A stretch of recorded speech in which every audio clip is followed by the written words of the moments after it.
दोस्तों, सोचा है ये सब कुछ हो कहां रहा है। ये जमीन, आसमान, सूरज, चांद सब मिलकर बनता है ब्रह्मांड, यानी यूनिवर्स। हम कितने छोटे हैं इस विशाल ब्रह्मांड में।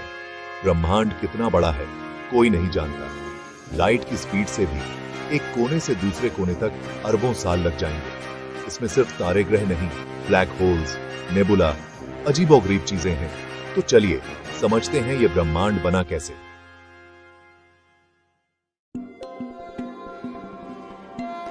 सवाल है, ये ब्रह्मांड आया कहां से? साइंटिस्ट्स कहते हैं शुरुआत हुई एक छोटे से बिंदु से, big bang theory. Big bang से पहले कुछ भी नहीं था, न समय, न स्पेस, न रोशनी, न अंधेरा। सिर्फ एक शून्य और उसमें एक अनंत छोटा बिंदु जिसमें पूरे ब्रह्मांड की एनर्जी बंद थी। सोचो, एक स्प्रिंग को इतना दबा दिया कि और नहीं दब सकता। उसमें अनंत एनर्जी थी। उस बिंदु को कहते हैं सिंगुलैरिटी। अनंत गर्मी, अनंत डेंसिटी, सब कुछ एक जगह। समय भी तब शुरू हुआ जब ब्रह्मांड फैलना शुरू हुआ। उस बिंदु में लंबाई, चौड़ाई, समय कुछ नहीं था, सिर्फ पोटेंशियल था। जैसे बीज में पूरा पेड़ छुपा होता है, वैसे ही उस बिंदु में पूरा ब्रह्मांड था। लेकिन हर चीज की सीमा होती है। वो बिंदु अब और एनर्जी नहीं संभाल पा रहा था। कुछ होने वाला था, एक घटना जो सब कुछ बदल देगी। कुछ नहीं से सब कुछ बनने वाला था। इसी पल से हमारी कहानी शुरू होती है। उस पल को कहते हैं द बिग बैंग। वो छोटा सा बिंदु एक पल में फैलना शुरू हो गया। यही था बिग बैंग। ये कोई आग का गोला नहीं था, ये खुद स्पेस और समय का फैलना था। सोचो, बलून पर डॉट्स बनाकर फुलाओ। डॉट्स एक दूसरे से दूर जाते हैं, वैसे ही ब्रह्मांड फैला। फैलते ही ब्रह्मांड ठंडा होने लगा। एनर्जी ने पार्टिकल्स का रूप लिया। इलेक्ट्रॉन्स, प्रोटॉन्स, न्यूट्रॉन्स, इन्हीं से सब कुछ बना। हम, धरती, पानी, सब। शुरुआत के कुछ मिनट में हाइड्रोजन और हीलियम के न्यूक्लियस बन गए। आज भी ब्रह्मांड में यही दो गैसेस सबसे ज्यादा हैं। 3 मिनट में बिल्डिंग ब्लॉक्स तैयार हो गए थे। ब्रह्मांड 3,80,000 साल तक फैलता रहा, एक गर्म सूप जैसा था। रोशनी पार्टिकल्स के बीच फंसी थी, आजादी नहीं थी। जब एटम्स बने, रोशनी आजाद हो गई। पहली बार ब्रह्मांड रोशन हुआ। इस पहली रोशनी को आज भी कॉस्मिक माइक्रोवेव बैकग्राउंड के रूप में देखा जा सकता है। यह उस महाविस्फोट की गूंज है। ब्रह्मांड में हाइड्रोजन हीलियम के बादल फैल गए थे, लेकिन अभी भी अंधेरा था। ग्रेविटी ने गैस के बादलों को खींचना शुरू किया। धीरे धीरे गैस के गोले बने। इन गोलों के सेंटर में प्रेशर और टेम्परेचर बढ़ा और न्यूक्लियर फ्यूजन शुरू हुई। हाइड्रोजन से हीलियम बनता, एनर्जी और रोशनी निकलती। पहले तारे का जन्म हुआ। ब्रह्मांड अब तारे की रोशनी से जगमगा उठा। ग्रेविटी ने तारे भी झुंड में इकट्ठा किए। इन्हीं झुंडों को कहते हैं आकाश गंगा, यानी गैलेक्सी। हमारी मिल्की वे में अरबों तारे हैं और ऐसी अरबों गैलेक्सीज ब्रह्मांड में हैं। बड़े तारे जब मरते हैं, सुपरनोवा के धमाके में एलिमेंट्स स्पेस में फैल जाते हैं। इन्हीं एलिमेंट्स से नए तारे, नए ग्रह और जिंदगी बनती है। हम सब आखिर में तारों की धूल से बने हैं। Star dust. आसान है। मिल्की वे के एक कोने में 450 करोड़ साल पहले सूरज का जन्म हुआ। सूरज के आसपास बची हुई धूल और पत्थर ग्रेविटी से जुड़कर ग्रह बन गए। इनमें से एक थी पृथ्वी। शुरुआत में पृथ्वी आग का गोला थी, ज्वालामुखी, एस्टेरॉयड्स। जिंदगी के लिए जगह नहीं थी। धीरे धीरे पृथ्वी ठंडी हुई, क्रस्ट बनी, एटमॉस्फेयर बना। पानी की भाप बारिश बनकर बरसने लगी, महासागर बने। पृथ्वी सूरज से सही दूरी पर है, न ज्यादा गर्म न ज्यादा ठंडा।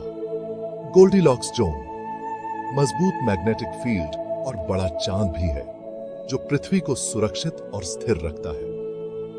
स्टेज तैयार था, पानी, सही टेम्परेचर, केमिकल्स। समंदर के गहरे अंधेरे में कुछ चमत्कारी होने वाला था। तारों में बने एलिमेंट्स, कार्बन, ऑक्सीजन, नाइट्रोजन, पानी में घुले हुए थे। एनर्जी थी, केमिकल्स थे और समय था। इन सब ने मिलकर चिंगारी जलाई। जिंदगी। पत्थर का गोला जीते जागते ग्रह में बदल गया। पृथ्वी के समंदरों में 400 करोड़ साल पहले जिंदगी शुरू हुई। सबसे सिंपल, एक सेल वाले जीव करोड़ों साल तक सिर्फ यही थे। फिर उन्होंने फोटोसिंथेसिस सीखी, सूरज की रोशनी से अपना खाना बनाना। इस प्रोसेस से ऑक्सीजन एटमॉस्फेयर में आए, पूरे ग्रह का माहौल बदल गया। ऑक्सीजन ने ओजोन लेयर बनाई जो जिंदगी को सुरक्षा देती है। अब जिंदगी पानी से जमीन पर भी आ सकती थी। ऑक्सीजन ने कॉम्प्लेक्स जीवों को विकसित होने का मौका दिया।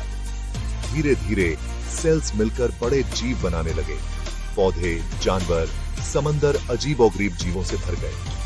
पृथ्वी पर कई बार मास एक्सटिंक्शन हुई, लेकिन जिंदगी हर बार वापस आई। डायनासोर्स के बाद मैमल्स को मौका मिला। उनमें से ही हमारे पूर्वज प्राइमेट्स। इवोल्यूशन के बाद इंसान बने। 2 पैरों पर चलना, औजार बनाना, भाषा का विकास। भाषा ने हमें ज्ञान आगे बढ़ाने दिया और हमें डोमिनेंट स्पीशीज बना दिया। एक छोटे से बिंदु से लेकर इंसान तक का सफर अजीब, लंबा, लेकिन सच है। हम सब उस पुरानी कहानी का हिस्सा हैं। सोचिए, अगर बिग बैंग ना होता तो कुछ भी नहीं होता। न समय, न स्पेस, न हम। होना या ना होना का मतलब ही नहीं होता, क्योंकि सोचने वाला कोई नहीं होता। हम हैं क्योंकि ब्रह्मांड है, और ब्रह्मांड है क्योंकि हम हैं। सब कुछ एक सर्कल है। अरबों खरबों चीजें सही हुई, तब जाकर हम यहां हैं। अगर ब्रह्मांड थोड़ा तेज या धीरे फैलता, या पृथ्वी सूरज से थोड़ी पास या दूर होती, तो जिंदगी नहीं होती। एस्टेरॉयड डायनासोर्स से ना टकराता तो इंसान नहीं होते। हमारा होना एक लॉटरी जीतने जैसा है। चांसेस ना के बराबर थे, फिर भी हम यहां हैं।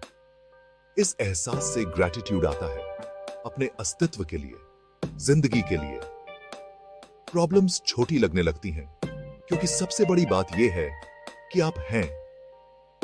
बस इस कॉस्मिक ड्रामा का हिस्सा हैं, और यह छोटी बात नहीं है। तो अब सवाल है, इस विशाल ब्रह्मांड में हमारी जगह क्या है? हम पृथ्वी पर जिंदगी हैं। अब तक जितना पता है, यही जिंदगी है। हम वो हिस्सा हैं जो खुद के बारे में सोच सकता है। ब्रह्मांड खुद को हमारे जरिए देख रहा है।